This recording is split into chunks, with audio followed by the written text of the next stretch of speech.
শেষমেশ আমার প্রিয় নবীজির কথাগুলো সত্যি হচ্ছে। আমার প্রিয় নবীজি বলে, শেষ জমানায় মানুষ ইসলাম থেকে সরে যাবে এবং ইসলামিক কর্মকাণ্ডগুলো তাদের থেকে ভালো লাগবে না। হ্যাঁ, বর্তমান যুগে সেটাই হচ্ছে।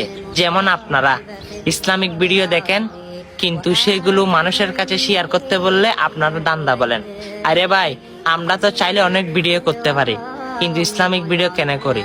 আল্লাহ এবং আল্লাহ রাসূলকে পাওয়ার জন্য। হ্যাঁ, হয়তো আপনি সেটাকে দান্দা বলতে পারেন। অবশ্যই আজকে আপনি যদি জান্নাত পেতে চান, সেই জান্নাতের দোয়াটি সকল মুসলমানের কাছে ছড়িয়ে যান। অবশ্যই বিনা হিসাবে জান্নাত কে না পেতে চাই, আপনিও পাবেন। আল্লাহুম্মা ইন্নী আসআলুকা জান্নাতা বিগয়রি হিসাব। হ্যাঁ, অবশ্যই অনেক ভিডিও শেয়ার করেন। আজকে শেয়ার করতে হয়তো আমি বলবো না, আপনার মনে যদি জজবা উঠে যায় ইসলামের প্রতি, তাহলে এই জান্নাতের দোয়াটা সকল মুসলমানের কাছে পৌঁছে দিই। ভিডিওটা কষ্ট না হলে শেয়ার করে